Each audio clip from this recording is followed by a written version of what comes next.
Welcome to the Occult Rejects. This episode, I got a returning guest, probably one of the more, probably has like the top 3 guests that we've had on the show, numbers-wise. Have been having him on for the last few years. We got William Ramsey on, but before we introduce him, we'll introduce the other rejects on the show. And we got with us today, we got Brooke. What is going on, Brooke? How are you? Hi, I'm doing well. Thank you so much for having me on. Great to meet you, William. I have been a fan for quite a while. I love your work with SFK. So really excited for the topic tonight. You can find me wherever you get your podcast at Dark Florida Podcast and on Instagram at Dark Florida Podcast. Awesome. Thank you so much for joining us as well. And we got my man, the Headless Giant. What is going on, sir? How you doing, Nick? It's great to be here with William Ramsey. Whenever we get him on there, sparks just start flying. So you can find me on Twitter and on YouTube, Headless Giant, also on Instagram.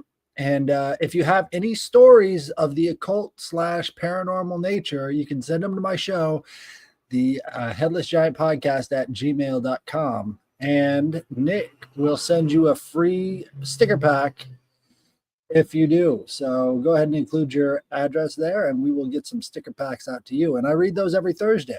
And every Sunday, I've got the Trilogues with Ethan. I just fell asleep this one. Next time we'll get it. Last night, too. Yeah, funny. It happens. It happens to the best of us, man. All right. My man, Ethan, what is going on, sir? How are you? Well, sleep is the best meditation. Meditation is the best sleep, or something like that. Wonderful. Yeah. Wonderful to be here with everyone. William, this is going to be great. I appreciate your research and insights, and yeah, honored to be here with everyone. I'm easy to find on social media and even have a few books on the old Global.com. So salute to everybody. Thank you very much, Ethan. And we got Tyrone. What is going on, sir? All right. Thank you for having me. I appreciate it. I'm excited to hear this, what's going to be shared today. Everything you can find on me is on my website, rebirthoftheword.com. And best-selling book is on Journey Through the Origins of History is on Amazon. Hell yeah. Thank you very much, Tyrone. Always appreciate you jumping on. And finally, William, for the people who don't know who you are right now, let them know what's up. Where can they find all your amazing work? My podcast is in the top 0.5 podcasts in the world. You can find all my work at William Ramsey Investigates. There, also my website. You can buy 5 books and then 5 documentaries on Patreon. You can check that out. I post a lot of stuff there that isn't censored. Other things that might get me in trouble elsewhere is on my Patreon these days. So check it out. Awesome. Nice. And you're in the 0.5. We're in the 0.1. So we're coming. Wow. No, I mean 1%. You're in 0.5. So that's legit, though. Yeah, we're coming for you. Top 40,000 podcasts. That's cool. Congrats. No, thank you. Appreciate it. So the Manchurian Candidate. I guess what got you interested in covering this, or in the way that you're doing it now? Really current events. Like I was looking into a lot of these more recent killers. People would know. People who tried to kill Trump, supposedly. Crooks, Ruth. Then there's these strange events that happened on January 1st, which is Jabbar, who rolled over a lot of people, and Levelsberger, who went to the Great Golden Monolith in Trump Tower, I should say, the golden monolith of the Trump Tower in Las Vegas, and supposedly blew up his e-truck or his Tesla truck. And those were both very strange, and the timing was odd. And both of those guys are traced back to Fort Bragg. And then Luigi Mangione. So these are kind of strange characters, but they're strange in a way that rhymes with other people. And I'd done a study in The Catcher in the Rye, and that is so weird in itself. Oh my god. Yeah, that's another show. But I mean, that book is weird, and it's connected to Chapman and Hinckley, 2 guys. One guy who supposedly killed Lennon, and the other guy tried to kill Reagan, 4 months apart from each other. So I think when you were on the show, when you were covering that, I think I ran the gematria and it actually matched somebody's name that you were even talking about. Like Catcher in the Rye matches someone's name in gematria that's associated with even having the book. It's like, what the fuck? How does that happen? It's a strange book. I think it's kind of like a dark book. Like there's nothing redeeming about the main character. People said he's an anti-hero or all this. I see him as a very fractured, dissociative kind of psychopathic sociopath, like so many bad things about Holden Caulfield, and weird kind of syncs between him and Chapman being in it. The end of Catcher in the Rye happens at a carousel, which I found out later. Carousels and attics are like big mind control things for some strange reason. You'll see them repeated in these characters, but it ends up in Central Park. That's kind of like where Chapman was. He used to hang out in Central Park. And then Luigi Mangione supposedly killed that head of the CEO, corrupt CEO of the healthcare industry, and went into Central Park. And then there's strange syncs with this movie Manchurian Candidate, where the main character, he doesn't realize, but the Sinatra character realizes that this guy's under mind control after he walks away from a bar and jumps in the pond in Central Park. So it's all very strange. And I think it's because New York was kind of like the navel of the earth after World War II, in the sense it was kind of a bustling city and the financial capital of the U.S. But so that's kind of what led me back to Manchurian Candidate, is this kind of interest in these killers. So that's kind of, and then I watched the movie again. I'd seen it before. And then I looked into the history and I went, wow, this is really, really important. I can see why it was taken out of distribution for 25 years. Nobody saw the movie after the JFK assassination, and it wasn't until its re-release in 97 and 98. So the film itself has a very interesting background. Just actually the history of the film. That is interesting though, how like I think like you, me, and other people have even been noticing, especially with gematria, repeating themes that are matching like now from in the past. Like all of a sudden like Back to the Future seems popular because people in gematria are covering it and it's matching stuff that's kind of relative now. There was a lot of things I've even covered in the past with certain topics that are heavy with gematria, and it was always matching stuff that was like literally popular right at the moment. And you almost like, like, is this like some repeating like cipher that pops up? It's just very weird, and it seems to be happening more and more often. Well, it's interesting you're bringing up numerology, Nick, because I have a section of this film. I read the book and seen the film many, many times, but there's like what people call occult numerology or Illuminati numerology, whatever they use to term it. But Condon knew it. So if you can bring up that film, we can go through some of the selections of it, and then maybe this will point it. This is a total spoiler alert. I'm going to ruin the film for everybody, but the whole arc of the film is that the Manchurian Candidate is the fact that Raymond Shaw, the main character, is in the Korean War from 1950 to 1953. And he gets abducted by people from the Communist Front, hypnotized, sent back, and then he's handled all the way to the United States, where he becomes an assassin. And then he tries to kill the presidential contender at the selection of the presidential nomination, at the nomination, kind of like where RFK was when he was at the Ambassador Hotel in Los Angeles. But the Condon knows it's very dark. The film has the book has stone cold incest. The lead character woman, who's a villain, is willingly seems to be having sex with her dad. So it gets pretty dark. But actually, this remake of an old Egyptian story. Condon is very well read. He understood a lot of classical illusions and a lot of classical stuff, and he also knew this occult stuff. So this troop that gets abducted, there's 11 of them. So there's 11 men in this whole thing. 22 men carried 11 people, and then they're getting hypnotized or induced, and there's minds of 11 Americans.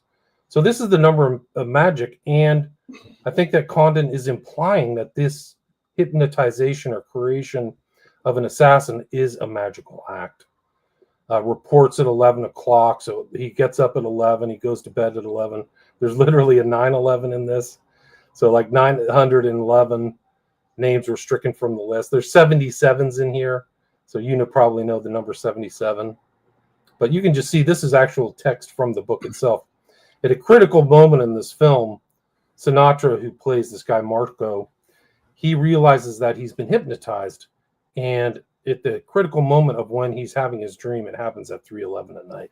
Like, these aren't accidents. So, one of the ways that they make themselves clear as to who's been hypnotized and who's not is the same repeating phrases that they use over and over and over again. Like this guy was the most what did they call him? They called him like he was the best man out there. He was, and they would say it over and over again to where that's how you knew that these other people were under mind control. And we see that happening so often. Like we've got these repeating phrases, this psychic driving that they try and use over and over again in our society, safe and effective, all the rest of this stuff. It's like these don't mean anything, but they're going to push you forward in that direction. That's one of the main tells, I think, that you could see the mind control in effect is the driving phrases. Yes. No doubt about it. When I ran a lot of the gematria, just real quick, you know, when I was talking about my experiences with seeing like stuff repeating, a lot of the stuff that matched too was words or phrases that was constantly being said in the news. Mar-a-Lago or a certain MAGA phrase. And it's just like, yo, is that like an energetic egregore you're trying to grow? It's really weird. I think it's all intentional and all comes out of this post-war research about behavioral science, psychology, and MK Ultra, all the stuff together, brain warfare.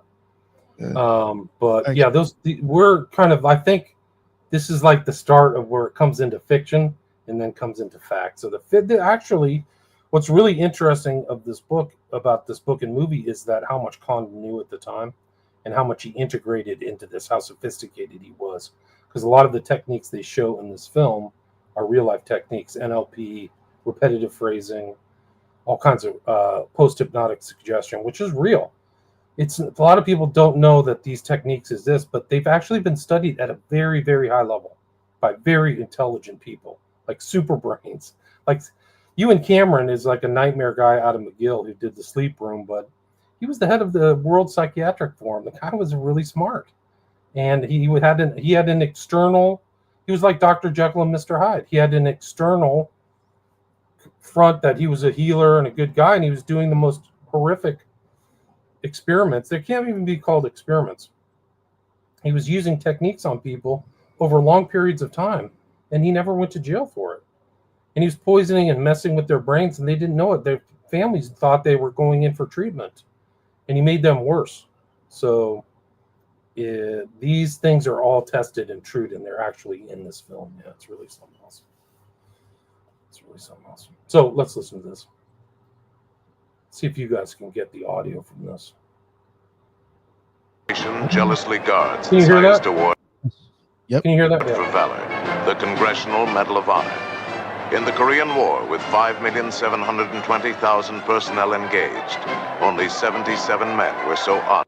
So there's your 77. This is right at the beginning of the film. When I get married to my old lady, I got no idea that this guy comes. This is a sequence right where he realizes he doesn't, but Sinatra realizes this guy's been tampered with. And the key thing and the key motif and the key trigger that you'll see through this film is the Queen of Diamonds. So watch this, but listen for the 11 in the background. In the same package, that it's a package deal, and for 11 long years, I got this crumb tied around my neck. And believe me, it's no bargain. You've got no idea what kind of a problem I got with this guy. Sorry I'm late, kid. Got held up in traffic, you know. Again. So I says to him, please do me a favor, will you? Why don't you go and take yourself a cab and go up to Central Park and go jump in the lake? Raymond, I don't know why you're... So that is it. So they tie in this kind of mind control, suggestibility to the number 11 there in the background. It's not a mistake. These are all very intentional. And then this is Angela Lansbury. One of her first films was Gaslight. That's why we use the word gaslight now as a reference to a movie she was in, when somebody's just stone cold lying to your face.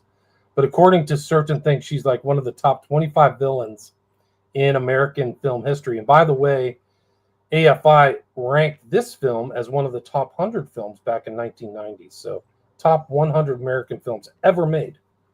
That's like nobody's really seen it. They've seen the remake with Denzel Washington. Watch this. The only apartment in New York City without an air conditioner. You know, sometimes I think you came to us for another century.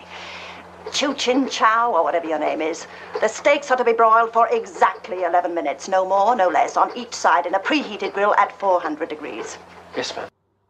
Nobody grills their steaks for 11 minutes. I don't know if that's really true, but anyway, when you're talking about numerology, Nick, that kind of, this whole thing kind of, yeah, for sure. but it pervades the book and the film. Right. It's the idea of the 11 as being the symbol of mastery. It's like past the 10. And so what they're doing is they're saying we're operating on a level higher than you by 10. You're down here at 1, we're up here at 11. It's that kind of thing. It's, well, at least it seems that way from like the context, right?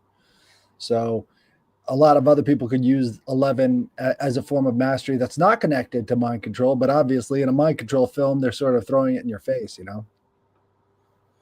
Right. It's Crowley's master number, the number of magic, the number of the microcosm and macrocosm, 5 and a 6 coming together, the number of the magician, number of the New World Order. It's all there.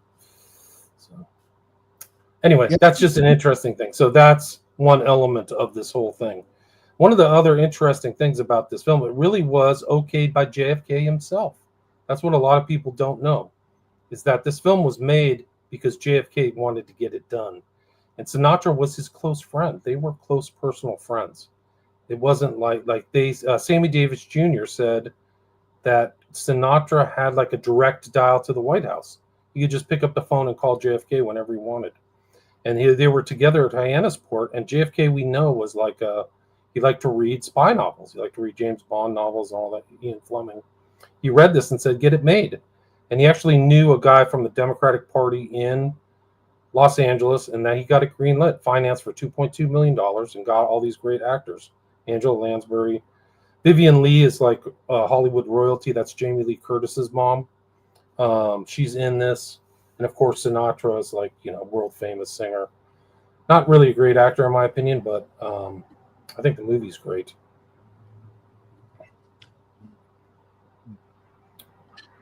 Was there anything anybody wanted to ask?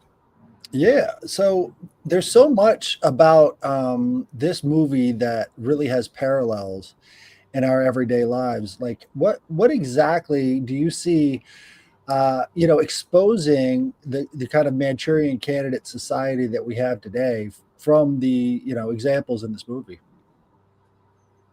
A lot. The training, the background, the knowledge that goes in, the handling. A lot of these guys have handlers. So they're not working independently. They may be seen as kind of lone nuts or portrayed as lone nuts, and Oswald was portrayed. So it's always this lone nut motif. But if you look behind the curtain, they all have these friends.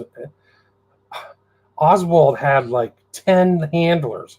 And in this movie, it's a really good question, by the way. In this movie, the kind of assassin who's played by Lawrence Harvey, his character is Raymond Shaw. He's handled by the communists, and then he's handed over to his mother. His mother's his handler, and she's hitting him with the hypnotic suggestions and stuff like that. And if you follow, and it's interesting, the timing of this is really something else, because Lee Harvey Oswald's main handler at the very end was a woman by the name of Ruth Paine, Paine, and she just passed away last week at 92. And she took to her grave some incredible secrets. But she was the one who got him the job at the book depository. But Oswald had strange handlers almost all of his life. And he actually imitates Raymond Shaw's character, who is controlled by these communist bloc characters, and then comes back for an assassination here. Whereas Oswald went to Soviet Union for 18 months, and then came back here and directly committed assassination within a year. It's incredible. And then he sheep dipped, right? He has a legend. He has an intel legend that he's a communist sympathizer, but it's all fake. It's all public. Like, he goes on TV. He's seen handing out flyers for Fair Play for Cuba, but he also has like weird handlers who are right wing. Paine is a fake leftist.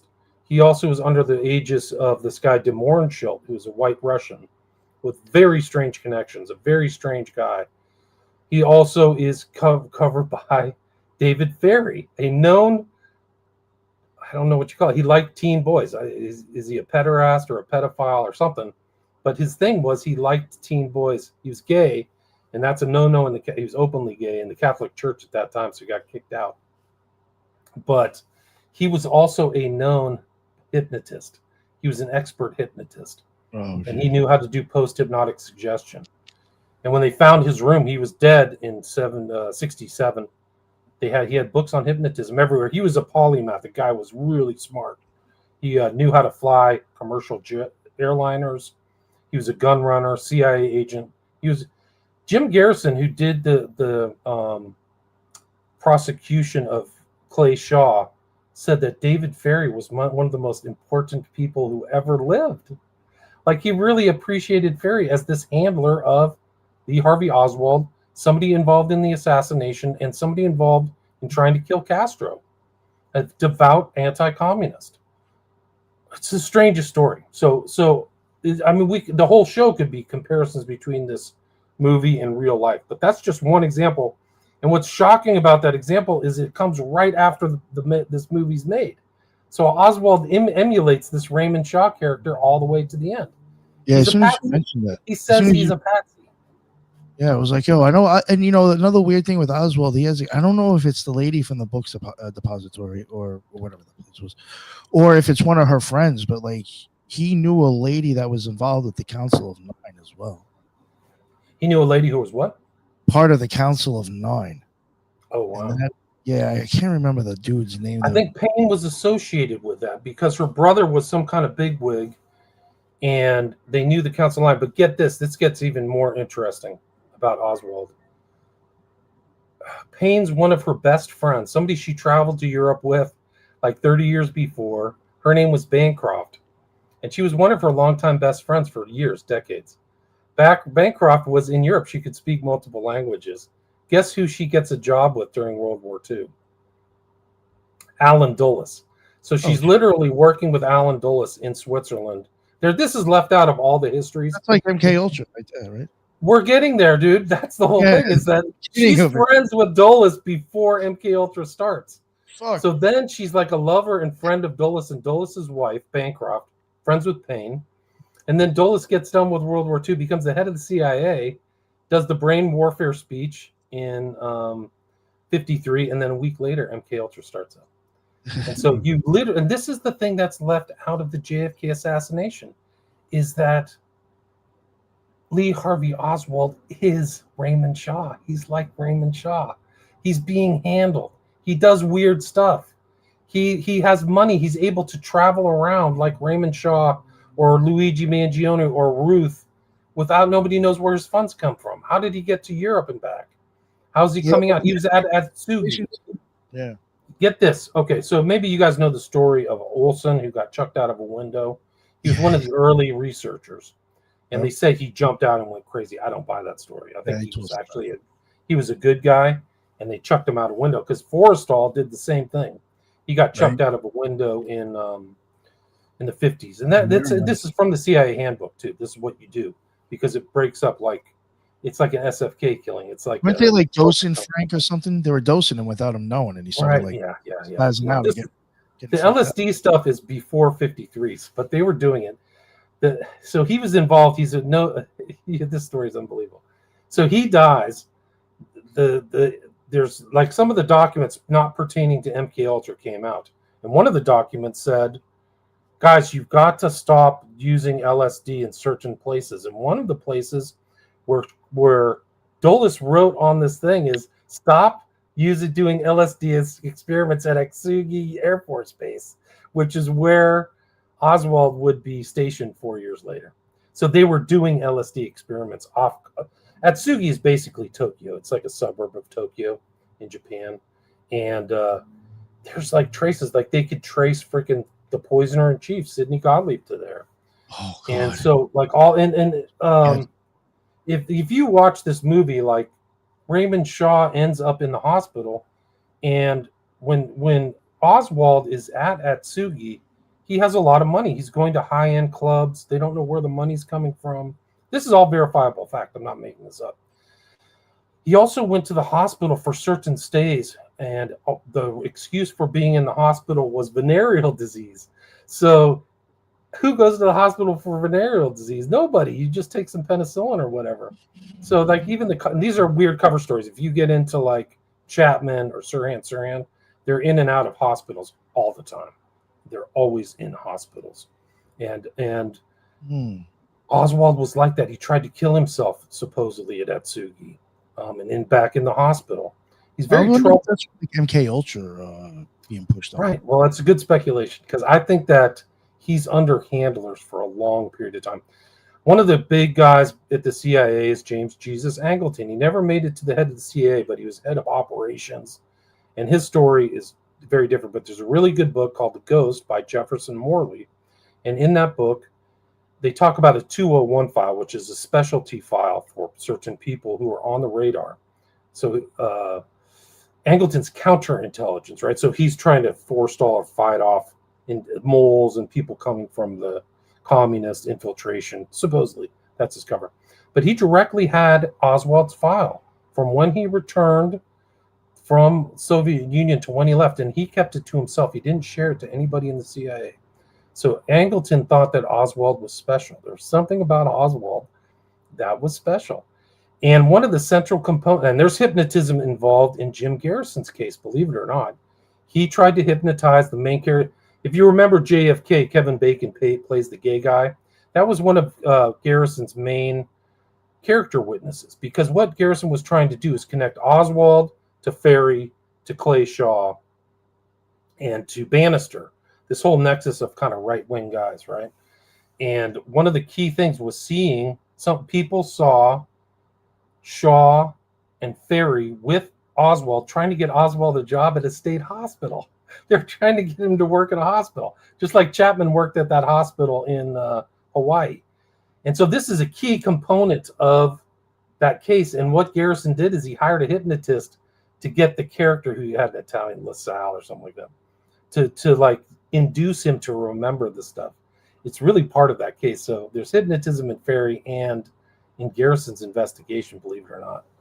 But yeah, those are keys. And one of the other interesting things about Clay Shaw that a lot of people don't know is he was a war hero. He literally worked under a guy named General Thrasher, who was a general he was actually, if you remember Operation Overlord, that was the June 1944 invasion of France. It was called Overlord.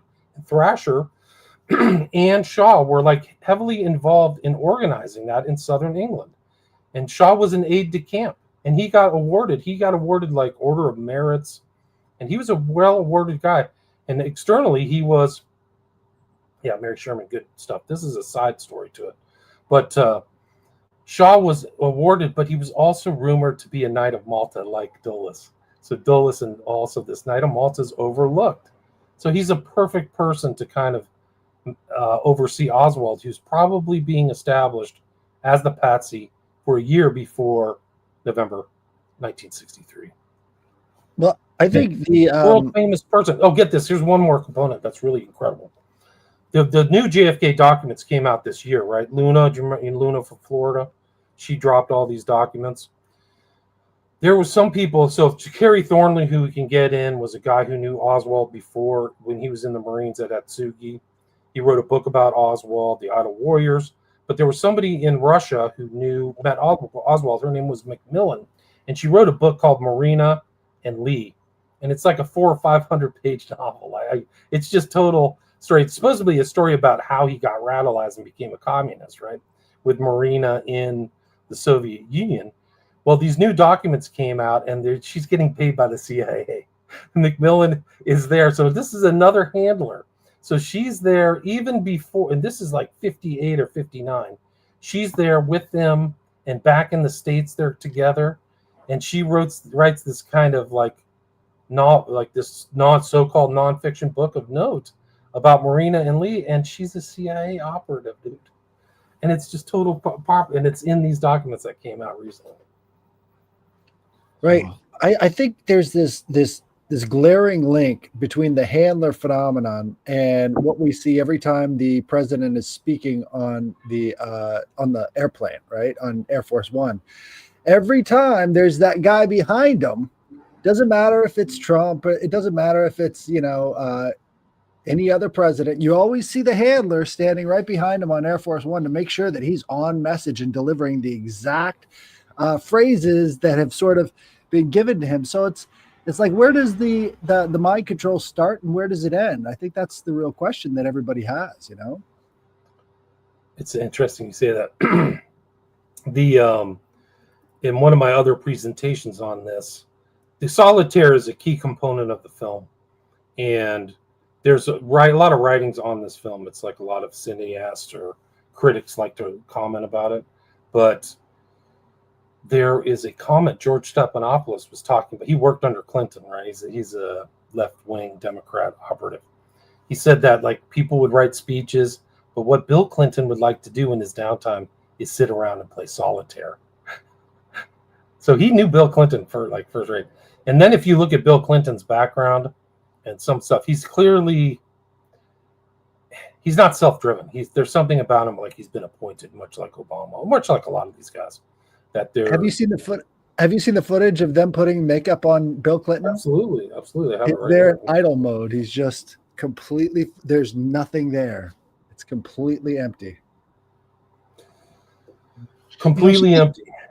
Something I did want to mention, it wasn't my research, so I didn't want to say anything, but Lisa mentioned it, and we don't have to go into it, but I think it's just a weird thing how you see stuff repeating again, is that if we want to start looking at this guy being Oswald, Oswald did work in Russia with that lady, and he did work on SV40, which was like they were going to try to put it in vaccines, I think, to knock Castro off, like as a weapon. And it was used in vaccines that possibly gave polio and killed them. And that same SV40 was thrown into a vaccine just recently that was pumped out again. So it is kind of interesting how you even see the SV40 popping up over again. Nick, can you pull up this video of Clinton, please?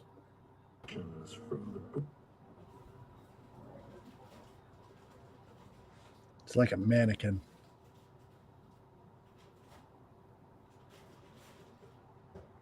Yeah, that shit is creepy. I remember this video.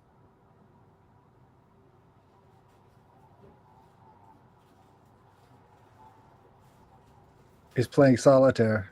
It's almost like he's on some seriously heavy drugs. Yo, right?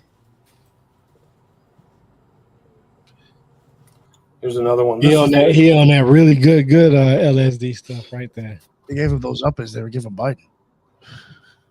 Here's the quote for this is from George Stephanopoulos. If you can bring that up, it says Clinton played solitaire. So it says, when Nixon needed to think, he picked up a legal pad and wrote outlines. Reagan composed letters. Clinton played solitaire. And that's like the key phrase that they had for Raymond. Raymond, why don't you pass the time by playing a little solitaire? Right. It almost reinforces the methodologies because you don't know what's going on in their subconscious mind when they're seeing these cards. Each one could be very symbolic of reinforcing these different hypnotic suggestions that are now coming into their psyche and sort of reinforcing the plan, you know? Exactly. You don't know who's been tampered with. That's the scary thing about like hypnosis and some of these techniques. They refine the techniques over time, which is really bad. Well, they have people that hypnotize you to admit to shit you didn't even do. Make up stories. All kinds of stuff. And a lot of these guys, they have selective amnesia, and they mention this in the movie. Like that they knew in this film about selective amnesia.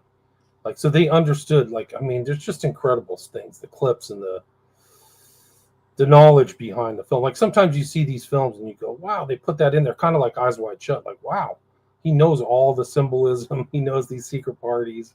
He knows the people, you know. And then Manchurian Candidate's like that. It's really well written.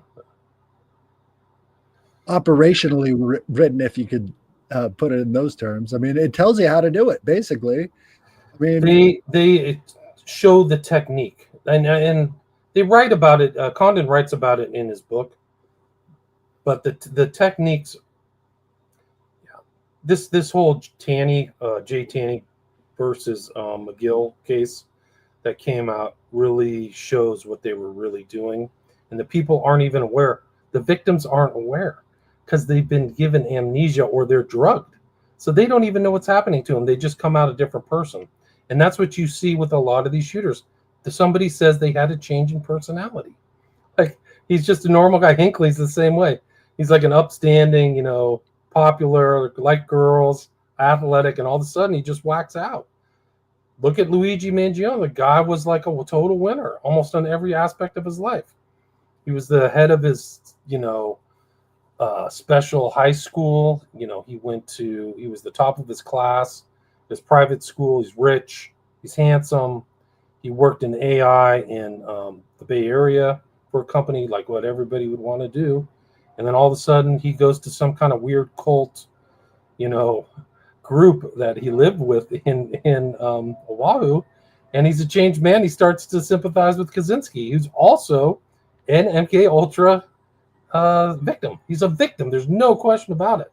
Like, he was under the care of Henry Murray, and they did 3 years of tests on that guy and broke down his character. They might have turned him into an assassin. There's no question. He gave him schizophrenia and whacked him out. The guy was a genius. He had like 185 IQ. I think he was teaching math at Berkeley, like in his 20s, like as a doctor. The guy was super advanced, but they found his weak spot and worked on it. And they literally, it's almost like an old movie about the MK Ultra where you put the helmet on his head and you put all the nodes. They did that to freaking Kaczynski for 3 years and other students. And what's also interesting is that I had this one woman whose mother was targeted by Ewan Cameron, who's close friends with Dulles, by the way. And they were going after the elite. So they were after Kaczynski because of his intelligence. And this one woman, her name is Elizabeth Nixon, they said they went after her mom and all these others to try to like turn them into Stepford wives. And they really messed up her life. The mom had to go through like personal rehab and try to come back from the stuff, because Ewan Cameron was giving ECT, electroconvulsive therapy shots, where people would stop breathing. It literally so much power. It was so immoral that they would literally just stop breathing right there on the table, and people were freaked out. They're just like, whoa, they're almost dead. Right. And the hospitals are such a perfect place for that, because all you have to do is have some fake credentials and you can get into any wing of the hospital and pretend to be treating these patients and actually be administering drugs. And as long as you're not charting it, how are they going to know? They got other fake charts. They have fake stuff. They have information that goes out. They're the perfect test subjects because they're unwitting, right? So that was how immoral McGill was and Ewan Cameron. Is these people, a lot of them just had like temporary problems, and they gave them permanent problems. And then they test them. I mean, what's really scary is that they were under the care and oversight of these guys for a long time. So they're watching the changes in them as they're giving them these treatments and keeping notes. So Elizabeth Nixon's mom was under the care of Ewan Cameron for 17 years. Imagine the potency and power of watching this person's personality change as he's changing and giving them LSD and drugs and sleep deprivation and sensory deprivation and curare and other strange drugs and just crazy stuff. It's unbelievable. Right. And I think that the best form of mind control is ignorance. So everybody else looking in from the outside has no idea that this is going on, and they're all sort of playing into the authority fallacy, thinking, well, this doctor knows best and all the rest of this stuff. And it's all just collapsing in front of them. And as long as they can keep a smile on their face and a handshake in their hand, they can kind of get away with it. People don't have that distrust, and it creates. They don't trust medicine anymore after COVID, and they shouldn't, because these people are freaking evil. But back then, the doctors were like gods. Like, they had almost like a godlike status, and you just obeyed them. But they were very sinister. Another example, I mean, they had like crazy stuff happen in Georgetown. The CIA financed a new wing of the Georgetown Hospital specifically for mind control research, and they spent like $2 million on it. And they wrote that the documents were found. It's through the Gesichter Fund, this one doctor. And their thing was they were like, we're going to build this, then we're going to get doctors, and those doctors are going to get other doctors. So they had this kind of multi-level marketing outlay. Those doctors are getting other mind control doctors, and then those doctors are going to get patients, and those guys' patients will get more patients. So they knew they were going to grow it out. Like, it's incredible. And then to the public, it was just another part of the hospital. Like, oh, these people are being treated. No, Right. they were doing sophisticated stuff. And so it was all being sent up the chain of command all the way to the top, all the way to the heads of the CIA. So they got away with so much stuff. They just baloneyed the public. They bamboozled the proles and the goys or whatever, the cattle. Like, Helms is like, we burned all the MK Ultra doctrine. Well, of course you did, because the research is done. You don't need to do it. MK Ultra is the research arm. That's what people don't understand. It's not the operational arm. It was the 149 different things where they were gathering information and creating stuff and making cults. Like, they were literally making cults. If you read, have you ever heard of the book The Course in Miracles and Williamson, that woman who ran for president? Right. Yeah. That's an MK Ultra creation. That is the creation of a cult, of a fake thing. Like, she literally, her husband was part of the MK Ultra sub projects. So you think like, oh, MK Ultra never affected me. This woman Williamson is an offshoot of the MK Ultra by promoting A Course in Miracles. And who else promotes A Course in Miracles? Oprah. Right. Total Marianne MK Williamson. Marianne Williamson. Yeah. I wonder if over time, I feel like these direct influences and manipulations of individuals have maybe morphed or kind of got more technologically advanced. Of course, with a book or different things, like people could affect masses, right, and control, or propaganda, all these things, information manipulation. But I wonder if maybe this is a speculative question, but I wonder, with all these technological advances, if you might have seen some sort of wireless influence of people without drug manipulation or direct involvement even. I wonder if they've gotten to that point. I think they've done it. I think the handler has moved into an electronic handler.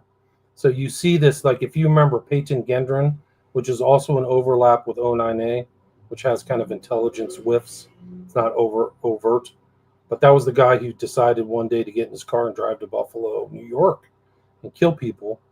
He had an FBI handler, and he was told to kill a cat. So he was being sent up the level of violence. Right. And it's very similar to another case that I studied in the UK, where the guy literally came out of the Tavistock Institute, killed a cat, and then started randomly killing people. It's like they created an assassin. Like, he came out of the Tavistock Institute and then did an SFK killing. And he was a transsexual. His name, I don't even know his real name. They can't even disclose his real name. There's such trash in the UK. I wouldn't even step foot in the UK. But the guy's name, his transsexual name was Scarlett Blake. And they're all connected, and there's like people he's friends with in the US. Was that dark. From the documentary Don't Fuck with Cats? Oh my god. It's like that. It's like okay. I saw that shit. He was kind of like the other, that was Mignotti or whatever his name was. Mignotti, who actually did a snuff film. But yeah. There seems to be a cat thing. So Mignotti elevated through cats to killing people. So did Scarlett Blake, and so did Peyton Gendron, who was a full-on Satan. Like, he was involved in the O9A. Like, there was O9A. And Nikita Kassab, by the way, was the guy who was like part of the O9A who was threatening to kill Trump. So that's another kind of strange guy who underwent a change and was moving around a lot and seemed to have an online handler. He didn't seem to. He had an online handler from somewhere. If you remember, Kassab killed his parents. He was like, he talked about himself as a niner. That's a very specific O9A, like odor of nine angles. So the niner is a short of O9A. That's another like crazy murder. So this is like the Black Awakening. This is like Russ Dizdar. So other people have mentioned that, and it's like really true. Those are really interesting points about how the technological influence can be the handler, if you will, but maybe it still requires some kind of direct manipulation. The one thing that messed my head up with that Buffalo shooting was that one of the victims was an inventor of an engine that was, similar to a few other designs, but essentially, was a water-powered engine, and he like invented this process to turn gasoline design into this engine. I know that sounds. You see, I wonder if anyone else might have saw that. I heard that. Yeah, Liza, I did. I think we covered it. That's the guy's name. It was Scarlet Blake. Scarlet Blake was the guy's name. He's in jail. Ethan, the book that we all like to go back to, Dave McGowan's famous book, they talk about how serial killers now have an alibi to take out the target and several other ones, so nobody suspects the target is the intended victim. So a lot of this stuff goes back to that. It's subterfuge and obfuscation using a mass murderer. Think about the DC sniper, Muhammad, he had this little gay lover boy or whatever, and they went around shooting people, but they had some kind of weird phrase at the end. Do you remember? The duck in a rug or whatever? And they had cards. They had literal cards like Manchurian Candidate. The chief of police was saying that. It's incredible. And the couple people who died were members of the CIA or something, or the Defense Department. So his excuse was he was going to kill his wife and then kill a bunch of random people to cover up the fact he killed his wife. But that's something he was known as the DC sniper. And there's so many holes in that story as well. Pardon me? There's so many holes in that story as well. People saw other snipers and things like that, and they just sort of pinned it on their patsy. Yeah. There you go, patsy creation. Look up it. One of the key elements of Program to Kill is how many people were in the military, right? Right. Oh. And that guy was in the military. He came out of the military. So did Oswald. Oswald was a Marine. That's basically a subpart of naval intelligence, right? Who's the famous guy in Program to Kill that said, we're naval intelligence, we're training assassins and putting them all around the world? The guy's name is Narut, Narut. And it's literally in Program to Kill. And that story got spiked faster than anything. Much like the Boltner story, the guy who wore a mask to kill the 2 people in Minnesota, right? That was spiked. He said he worked for the military and that he had credentials that showed he worked overseas. He's been in 8 countries working. And he said all kinds of stuff like, Waltz made me go kill these people. And that's gone, baby. Gone, baby, gone. So that ties into Narut and McGowan, who was just so far ahead of his time, man. He had it so much keyed out, and that book it's way ahead of its time because this stuff is still happening. And he mentions Estabrooks right at the beginning, and it just showed how he was able to key into really important salient facts and kind of get rid of the chaff. McGowan is a freaking giant. Well, naval intelligence is so central to all of this stuff. Everybody focuses on the CIA or FBI or these other agencies, but naval intelligence is the original intelligence agency for the country. If anything's going through anybody, it's going to be going through them first. They know psychological warfare, so they always successfully avoid getting tagged. That's part of the gift, right? It's it's not us, it's the CIA. But there's all kinds of military guys around the death of JFK too. LeMay, Willoughby, Lansdale, but they always want people to blame the CIA. I think that's how clever they are, Lansdale, famously there's a picture supposedly of him in the JFK movie by Oliver Stone, right? There's Lansdale, and people have said that looks like him, looks exactly like him from the back. And but they showed that on the show actually a long time ago. Oh, maybe it did. Yeah, you brought that on, yeah. Interesting. That guy's he's a very important character. Also, he went from he was a psychological warfare expert doing some really dirty stuff in Philippines. Then he ends up in the Aquino Vietnam, and then he ends up in Dallas in November '63. They all came out for the big kill. I think that this was a big moment for him. We're gonna finally get this bastard right here. So would you say that MK Ultra was more of a solidification of a process that was going on way before that time and more institutionalizing it, taking it out of the private arena and institutionalizing it into a formal format? Basically, that's what then infects the rest of the media and all the rest of the cultures, is through that initial jump off from, private operators, the local hypnotist, to now the government hypnotist. Yeah, I think so. I think it was the time, if you remember the 50s, really was kind of the apex of American, era. It's really Pax Americana, where everybody else is exhausted from war, but the U.S. is untouched. And they have tons of money, and we're now the big financial people. And so the outgrowth of MK Ultra takes place in that environment where these huge, like IBM comes to the top, this kind of like the technology of the time, Watson, and we can systematize everything. And this is the golden age of psychiatry. So all this stuff, they have the money and wealth, and they have the intent to, like, these are sophisticated, well-educated people, Yaleys and Princeton and secret societies and stuff like that. And I think that they decided at the very top they were going to get the best minds and try to really figure out what they could do and see if they could get results. And so MK Ultra is really just a massive research project. And I think they were happy with the results. They got tons of results, and they found they refined the techniques, and I think that they did it. So I think that the information was out there. Esther Brooks was starting in the 30s. There was a lot of guys in the Nazi camps who were doing this stuff.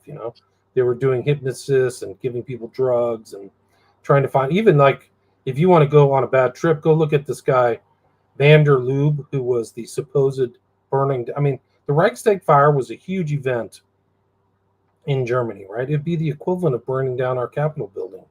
And the guy that they blamed on it, they blamed it on the communists, right? Just like Oswald, right? So he's a commie. That's why he killed Kennedy.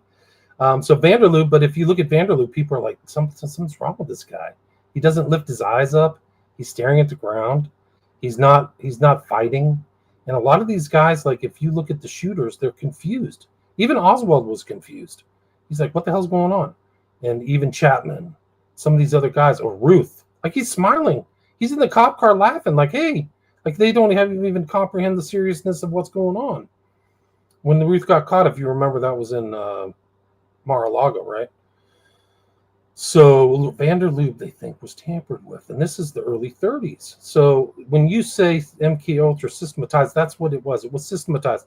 This is what Dulles is a key figure, and this is what he said when he wrote his brain warfare speech in 53, April 10th, 53. Quote, "The target of this brain warfare is the minds of men, both on a collective and on an individual basis." So we're thinking, the public's thinking, oh, they're just tankering with people. No. They are thinking on a collective, like, societal basis. And that's what Dulles is thinking about. Its aim is to conditioning the mind so that it no longer reacts on a free will or rational basis, but responds to impulses implanted from the outside.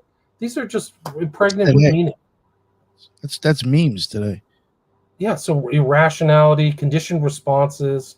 Look at all the conditioned responses these people have. They almost don't even think. If you run into, like, what people call normies or TV watchers, they don't even have critical thinking skills, man. It's not a joke. I run into them all the time. I don't say anything, but they've literally been programmed from the outside. They've had implanted thoughts from the outside. So that's why Manchurian Candidate's so important in understanding all this stuff.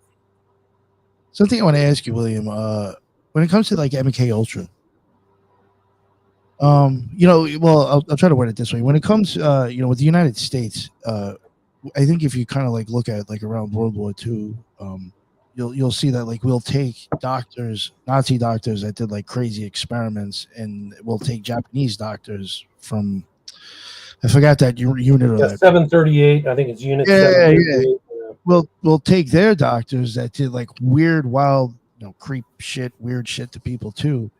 It seems like, we'll take them over, and I sometimes wonder, do we do that and we take everybody's, like, data that they had and then we implement something here?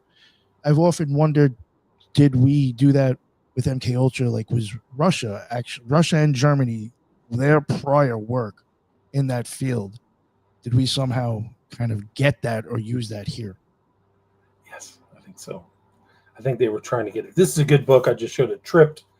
Nazi Germany, the CIA, and the Dawn of the Psychedelic Age. So a lot of the LSD stuff came out of Germany. Hoffman, Sandoz, and then was brought over, and they realized it was super powerful. So that's one example. But I think that they were always looking at people like, in Russia, trying to get their stuff, and they're analyzing the communist bloc at that time. And they thought that there was a guy named Mind Zensi. It's hard to pronounce. He's Hungarian, but he was on TV, and they thought he was acting strange, just like Vanderloop. Like he was having like conditioned responses and stuff. So that set off all the national security guys. That's just one example. So they were definitely interested in the Russians. And Pavlov had done all this conditioned response stuff. And I think they were trying to automate the human brain. Like, these are really hardcore power people. They're into power. And they were immoral. And Dulles is not a Christian. He was from a Christian family. But he believed that like a technocratic elite should run everything. And he would be the technocrat, right? The super smart technocrat. And that's kind of what the CIA really was. It was like a fourth estate in the U.S. that took over the other three branches of government, even to this day. And I mean, probably all the way up until recently, it had superpower. Like, I think Trump, he was smart. He didn't destroy the CIA. He didn't threaten the CIA like JFK. I'm going to splinter it into 1,000 pieces. He just put some guy from Texas, like a mid-level, low-level attorney in the job. So he didn't have, like, that's how a lot of politicians protect themselves. They usually their vice president's an idiot or something. You put in like a total moron, like Kamala Harris, or who did Bush have? It was that one guy from Indiana who couldn't spell potato. So that's what they did. So they don't break these entities apart. They just make sure that they're hamstrung by stupidity. Yeah. Anyway, so I think that MK Ultra is really. Pardon? Did you have slides you were going to show it? No. Yeah, they're right here. Okay. Yeah. That's the poster for it.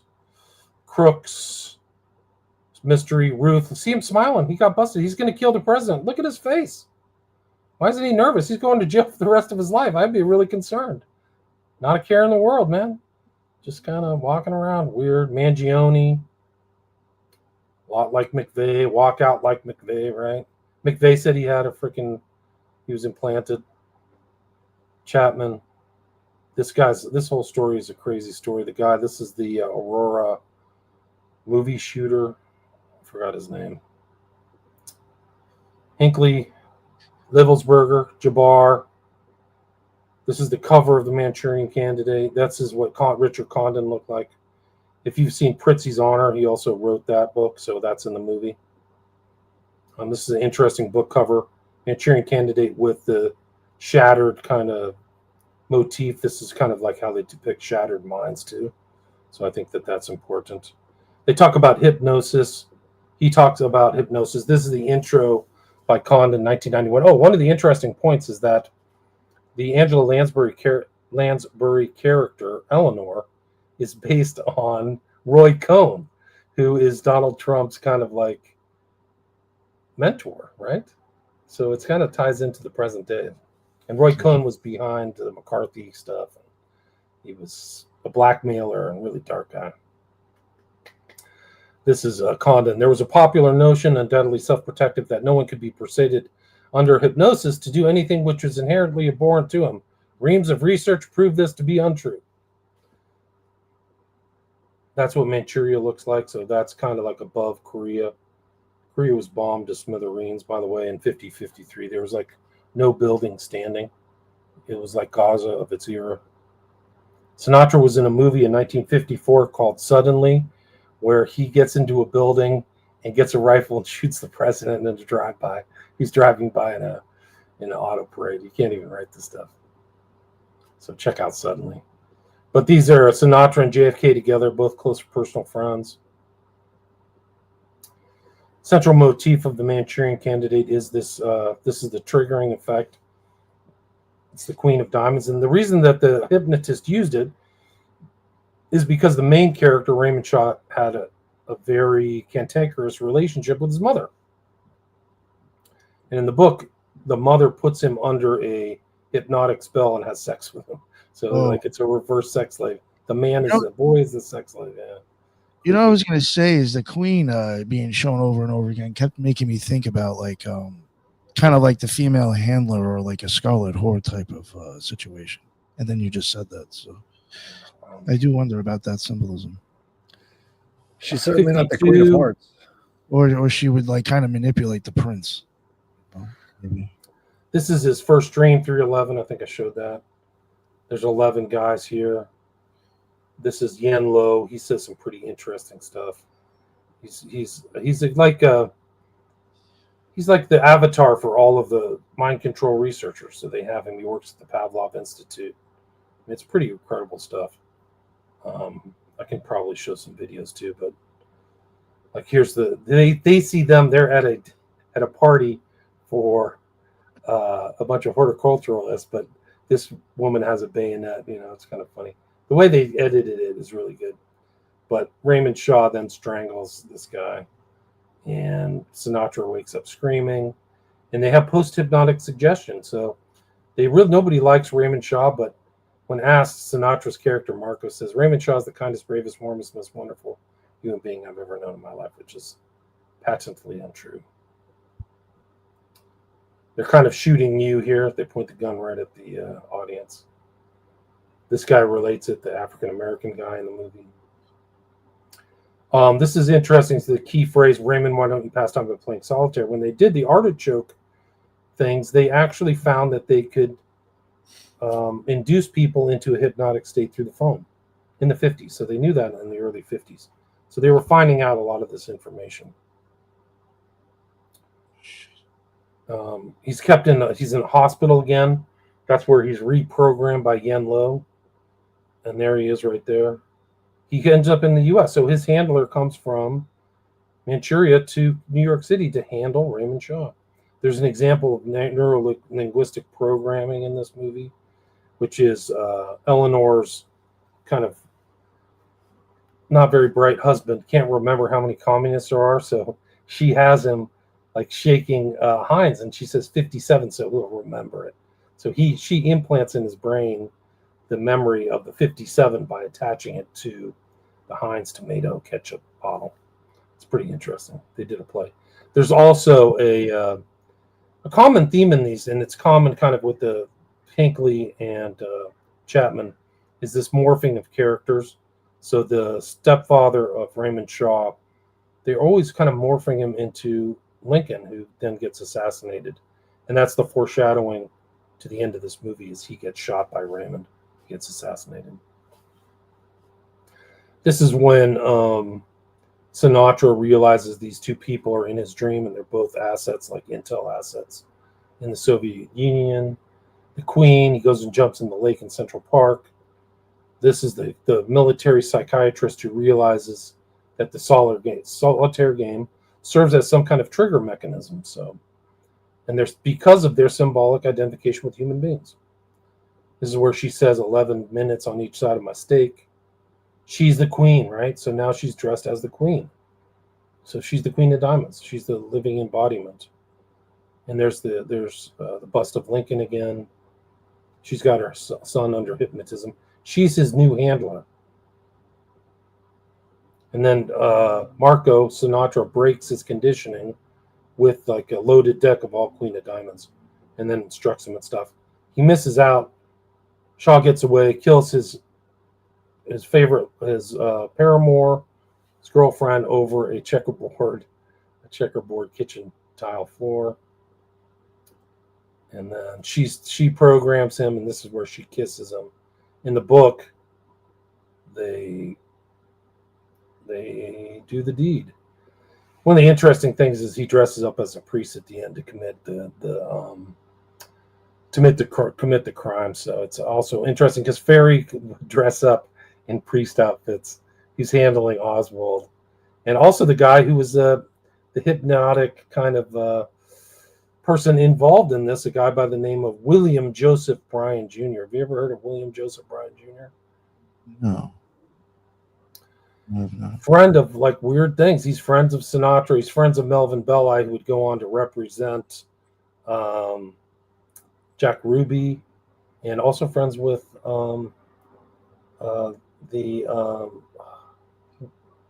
Bailey, who was also another attorney, well-known attorney, who worked on the OJ case.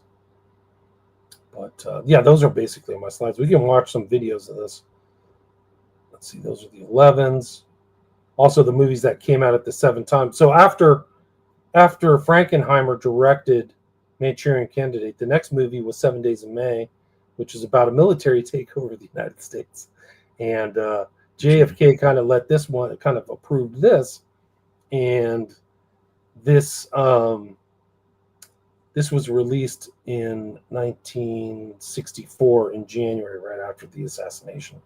But JFK allowed Frankenheimer to use he actually took a weekend in Hyannisport and let them film on the White House. So they're literally filming at the White House. So I think JFK wanted to put this into the zeitgeist. I think it's intentional. Also big names: Ava Gardner, Kirk Douglas, Burt Lancaster. And then Strangelove came out January 1964 as well. Weird time. That other movie seems really reminiscent of the business plot that was talked about by Smedley Butler in front of Congress. It's got that sort of feel to it. Yeah, it's interesting you bring that up because those guys were all kind of in a nexus. Bush, it was Prescott Bush, Alan Dulles. Alan Dulles worked for like what they called a white shoe law firm, Sullivan and Cromwell, which was basically just a front for the Rockefellers and all business interests.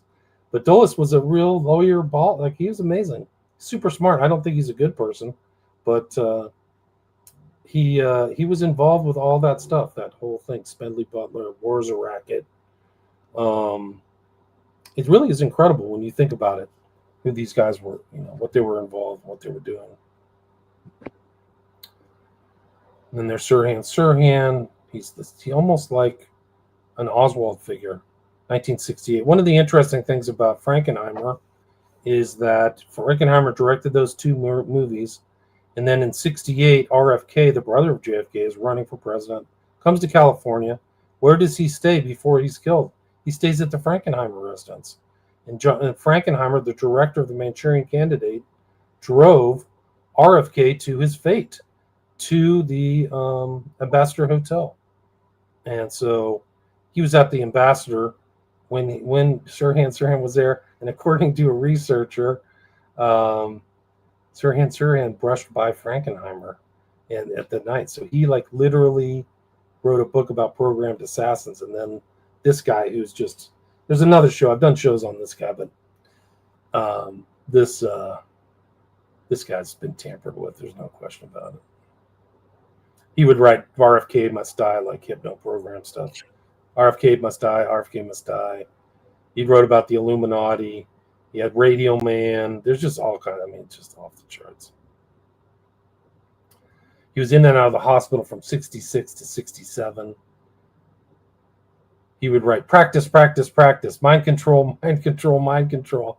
That's what he would write, like automatic writing. This is like a follow-up paper.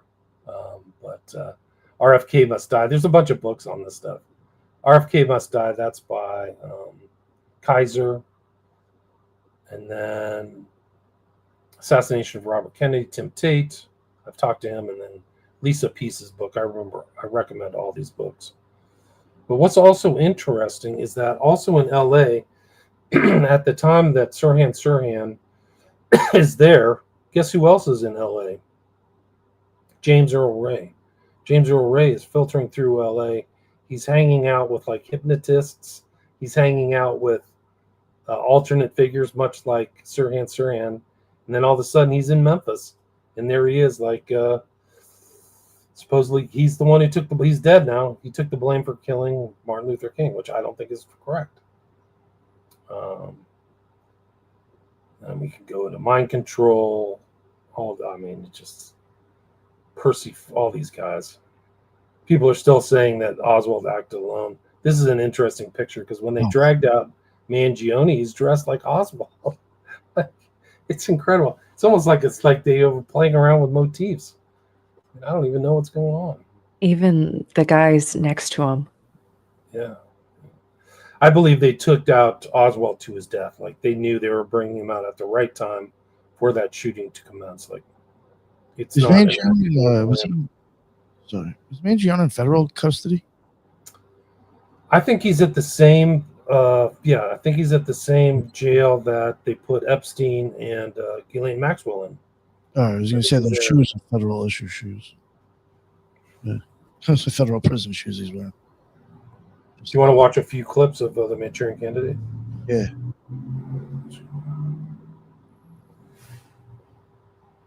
You have to bring it up. You have to bring up the video. Oh shit, my bad. I thought it was on there for some reason. The war in Korea was over. Captain, now Major Bennett Marco, had been reassigned to Army intelligence in Washington. It was by and large a pleasant assignment, except for one thing. Night after night, the Major was plagued by the same reoccurring nightmare.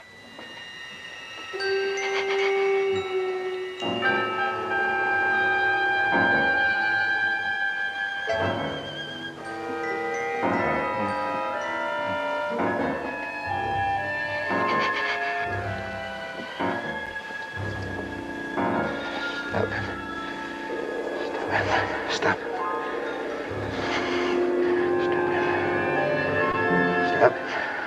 Another modern discovery, which we owe to the hydrangea, concerns the influence of air drainage upon plant climate.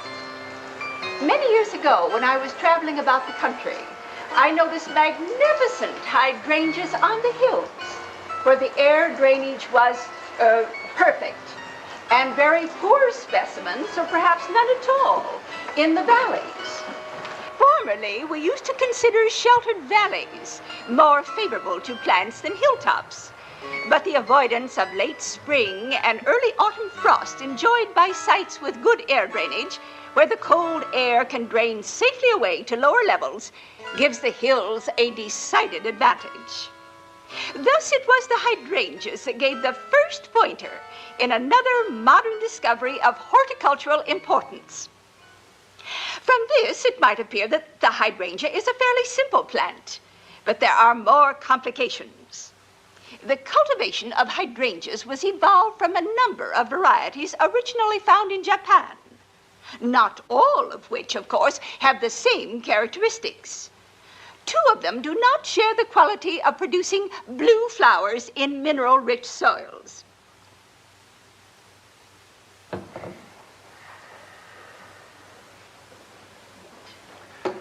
Allow me to introduce our American visitors.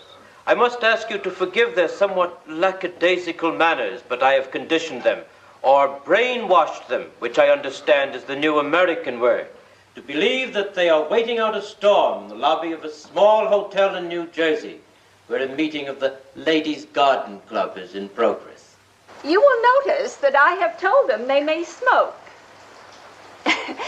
I've allowed my people to have a little fun in the selection of bizarre tobacco substitutes. Are you enjoying your cigarette, Ed? Yes, ma'am. Yak dung. Oh, tastes good, like a cigarette should. Now then, comrades. May I present the famous Raymond Shaw? Young man, you've flown 8,000 miles to this dreary spot in Manchuria to see. He's literally like handled from the U.S. to go there for conditioning. That's the whole thing, is he's sent there. It's not by accident. And then he's sent back to the United States, like Oswald, who was in a hospital in Minsk. Like, Oswald's in and out of the hospital a lot. It's incredible. Raymond, pull your chair over here by me, please. I am sure you've all heard the old wives' tale that no hypnotized subject may be forced to do that which is repellent to his moral nature, whatever that may be. Nonsense, of course. So the whole thing that they tell people is you can't do things against your moral nature. It's nonsense, much like what Condon wrote in his intro to Manchurian Candidate. Oh, you note-takers might set down a reminder to consult Brenman's paper Experiments in the hypnotic production of antisocial and self-injurious behavior, or Wells' 1941 paper, which was titled, I believe, Experiments in the Hypnotic Production of Crime. Or, of course, Andrew Salter's remarkable book, Conditioned Reflex Therapy, to name only 3. Or if it offends you that only the West is working to manufacture more crime and better criminals. Against the modern shortage, Whoa. I suggest Krasnogorski's Primary Violence Motivation, or Sirov's The Unilateral... So he's reflecting all this research that's taking place in the 50s on this, academic research. Motivational violence, conditioned reflexes, hypnotic production of crime. If you remember, Manson is a hypnotist. He's actually hypnotizing his people. They don't really know that, but he hypnotized that famous kind of Latino actor. Have you ever seen that clip? Anybody? No, I'm not sure. Let me see if I can find it. Suggestion to self-destruction. My dear Jan, as you grow older, you grow more long-winded. And to get to the point, has the man ever killed anyone? Or has he not? I apologize, my dear Dmitri. I keep forgetting that you're a young country and your attention span is limited. Tell me, Raymond, have you ever killed anyone? No, ma'am. Not even in combat? In combat? Yes, ma'am, I think so. Of course you have, Raymond. Raymond has been a crack shot since childhood. Marvelous outlet for his aggressions. May I have the bayonet, please? Not with the knife, with the hands.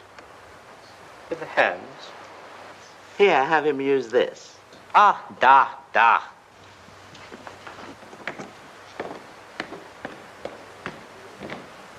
Raymond, whom do you dislike the least in your group here today? The least? That's right. Well, I guess Captain Marco, ma'am. You notice how he is always drawn to authority? That won't do, Raymond. We need the captain to get you your medal. Whom else? Well, I guess Ed Mavoli, ma'am. Ah, that's better. Now then, Raymond, take this scarf and strangle Ed Mavoli to death. Yes, ma'am. Excuse me, ma'am. Mm-hmm. Pardon.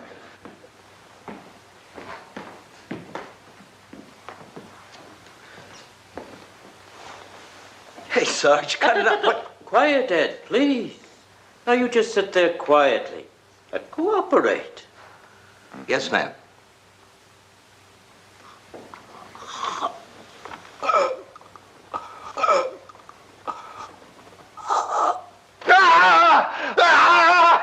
Major, to your knowledge... Let me see if I can bring up this. This is good. I don't want you to get a strike for like ripping off all that stuff. Yeah, like, saying damn over and over again. Did they say what's damn? that? They say yeah, they're man because in their minds they think that Dr. Yen Lo is a woman, so they keep calling him ma'am. That's the whole thing. Funny. They're zapped. It's so funny, the parallels between that and the screen memories when it comes to alien abductees is like they're seeing the whole world as one thing, and then once they kind of see behind it, it's like everything that they're being presented as this sort of a screen memory is just false. It's just to make them at ease so that they're not freaking out at being in whatever environment that they're actually in. Right. Why isn't that working? I don't know why that's not showing up. What are we trying to pull up? I'm trying to pull up this other video here. Oh, there it is. My bad. Hold on. Well, Charles Manson in prison, didn't you? What was that story? Can you tell us that? County jail. In the county jail. But let me tell you, Charlie wasn't the guy that you saw on the TV specials. All right. He was oh God, he was like 5'4", 5'5", little scrawny. He was poor, kind of like a bum. Really, he had a string for a belt. He tied his pants with a string because he couldn't afford a belt. You know, and everybody else, we dressed, you know, cool, ironed our pants, and so some of the prisoners were going to take advantage of him because they take advantage of anybody that's small. And we found out that he could hypnotize you, so we let him sleep in front of our cell to make sure that nobody would hurt him. And he got us loaded on weed, and 3 of the guys in the cell. Everybody else had like 6 guys in their cell. We only had 3 because we were special. I had 2 killers with me,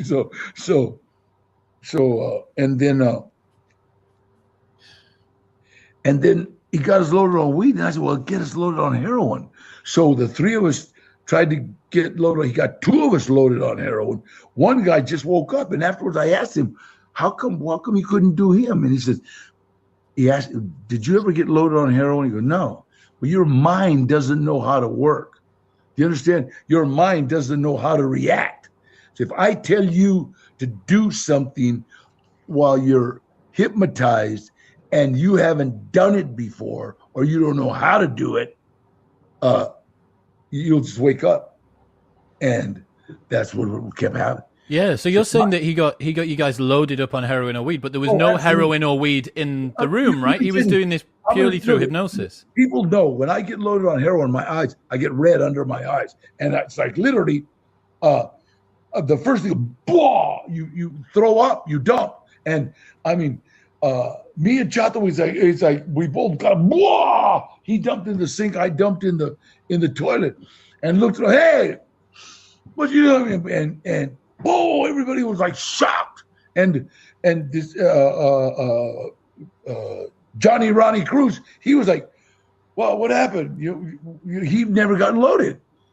And boy, I was sorry when they transferred Charlie out.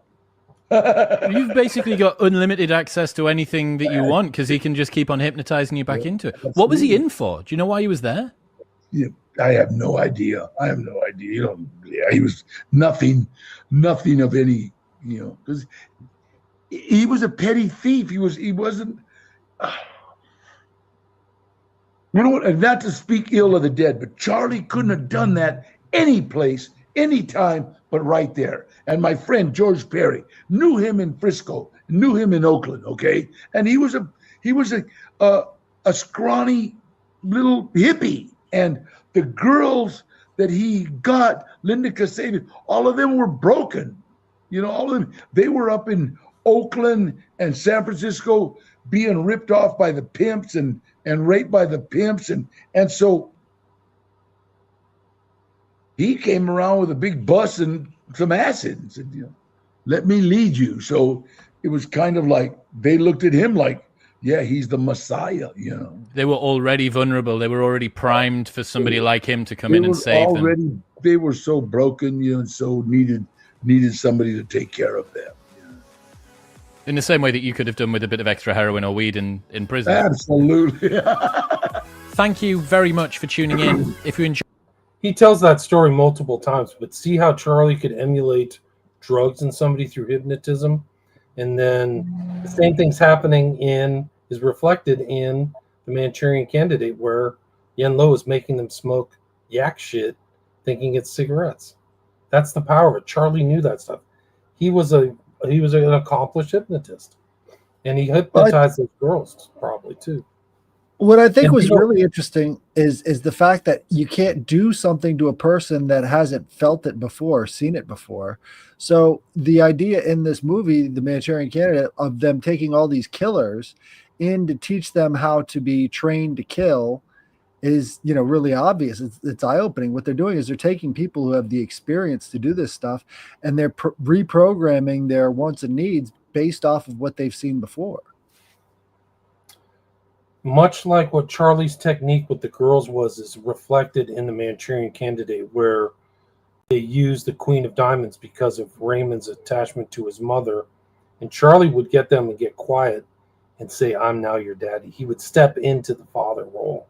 So he would morph into the father role for these girls. And that's why they were so attached to him.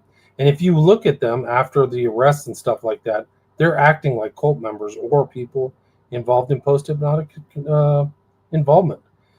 He or somebody, he I don't know, he supposedly had a handler. He supposedly had some, he was associated, no question, with the Process Church, but I think maybe one of the guys at the Haight-Ashbury clinic may have been handling Charlie or influencing him. But he was a high-level Scientologist, which makes a lot of sense. And that's probably where he learned hypnotism. Thank you. I'll take this down. Is there anything else you wanted to add, William? I could do 30 hours, but I think I'm kind of spent. I've been talking all day. Yeah. Well, plus, you know, I think this movie should be watched. It's really advanced, and it ties into so many deaths. I mean, I could bring up my Oswald stuff, but I think we've covered enough. Yeah, no, for sure. Did anybody have any questions or anything they wanted to add? Now is your time. Oh, okay. Go ahead, Headless. You got something? Well, I was going to say, you don't see very many hypnosis entertainers going on to military bases to do, the entertainment for those soldiers. But we can kind of see why that is. I mean, you would have a lot better shot of taking a bunch of soldiers, getting them hypnotized, and having them go out into the streets and kill people, as opposed to just regular, ordinary people who have never seen that kind of combat before. And it brings up the Fort Bragg shooters, which we really didn't get into, the Fort Bragg, because, I mean, Fort Bragg has always been known as the home for special operations and insane killers and drug smuggling. So you've got all the elements right there. Yeah, no, you're right. I mean, this is kind of a core thing, I think, at the late 50s, early 60s, and then it just spread out through the culture, through current events, through assassins, through people getting tampered with. Up until the current date, there's high technology. They can do voice to skull. They can do all kinds of pretty crazy stuff, radio stuff. The challenge of hypnotism, and even I think Trejo kind of brought it across, is certain people can be hypnotized and others can't. So they have to find the right subject. When they found Sirhan, they found a great subject. But not everybody, and some people say that you can be turned into a hypnotizable subject, but I'd rather not go into that. Stay away. If you don't trust your doctor, man, do not go to that doctor. And some of these things are still around. Like, I was doing research on the experiments at Menlo Park, and one of these kind of NGO kind of new age psychological centers, I don't want to say it, but that was around there in the 60s, involved in LSD research and hypnotism, still has an office in Menlo Park. So, like, you don't know what these people are going to get exposed to. They don't know. They may think they're just going to get counseling, like you and Cameron's victims. They're going to just get some, maybe get some pills. And that bringing up the SSRIs is a whole nother story. Like, you don't know what they're tampering with or what they really know about the SSRIs, because you're kind of in a fugue state. And there's definitely a correlation between those drugs and assassins and stuff. Most of those guys are on. They're not antidepressants. It's a misnomer. It's like safe and effective. They really don't make you. It's not like euphoria. It puts you into kind of a numb state. It's almost like you're dissociated. So you won't be depressed because you're not feeling anything. So I wouldn't even take an SSRI. You couldn't pay me any money to do that. Okay. All right. Well, real quick, I'll let everybody mention this stuff again before we wrap this up. Brooke, let everybody know where they can find your stuff, and remind everybody where you're going to be speaking at. I think you forgot that at the beginning. Awesome. Oh, I did. Thank you. And thank you, William. This was fascinating. I've never seen that interview on Manson and just found that really incredible. You can find me. I'll be speaking at Charlie's Beyond Belief Expo in Fort Myers, Florida on October 18th. And the Occult Rejects will also be there. It's going to be a really fun event. So please come out. And you can find me on Instagram at Dark Florida Podcast and wherever you get your podcasts. Awesome. Thank you so much, Brooke. Appreciate it. Thank you. And Headless Giant, sir. Thank you, Nick. Thank you, William. This has been a great episode. I think more people really need to start digging into this stuff, because if ignorance is the number one method of mind control, the only cure is knowledge. So we got to get to that point where people can start to understand and identify these triggers, which are going on all around them, especially in the electronic world. You know, your news feed might be geared specifically for you, and you have to be able to sort of detach yourself from what you're seeing on your phones, just so that you could have some perspective in your own life. So you can find me on Twitter and Instagram and YouTube. And if you have any occult paranormal stories, send them to me at the Headless Giant Podcast at gmail.com, and we will read them. And if you include your address, Nick, my co-host, will send you some stickers. So definitely check that out. Thursday nights, Sunday mornings with me and Ethan on the Trialogues, and Ricardo too. So thank you very much. Yeah, thank you very much, sir. And Ethan Indigo, please let everybody know what's up with you. Well, that was awesome. Headless and the whole what you just said in the whole podcast makes me think of what Buddha said. The mind is the slayer of the real, and so sometimes like we fool ourselves, and we get fooled by things. So stay grounded, right? But yeah, I'm on all the usual social media and easy to find. And thanks everyone. Thanks, William. Thank you very much, Ethan. And Tyrone. Sure. Thank you. That was actually awesome. I'm going to go watch that movie now, because I was getting into it, but I know with the copyright, we couldn't watch it all. So I'm actually going to go back and watch that tonight. Go back and see what stuff I can find and research and stuff like that. So I do appreciate that. Everything that you can find on me is on my website, rebirthoftheword.com. Go grab your copy of my book, Journey Through the Origins of History. It went bestseller on Amazon. So grab it. Thanks. I appreciate it, Nick. Of course. And William, let everybody know again one more time. What's up? Nick, thanks again for having me on. Really appreciate it. Glad to be with you and your audience and your fellow hosts. And William Ramsey Investigates, you can find at Spotify, Spreaker. I have tons of interviews, and thanks to this new court case, I recommend people who are interested in mind control, they listen to it, because I read the whole court case. It's Taney versus McGill University and the Victoria Hospital. Very important as a historical record, so people check that out. This is the real stuff. It's not kind of speculation or anything like that. And then I have 5 books, and I have 5 documentaries on my Patreon too. And great to be with you. Thanks so much. I really appreciate it. Of course. No, thank you, man. Thank you. I appreciate it. I always love having you on. You always bring great slides and stuff. Thank you, everybody in the chat. That's what's up. I appreciate everybody being here. And that is the end of another Occult Rejects. And until the next one, everybody be well.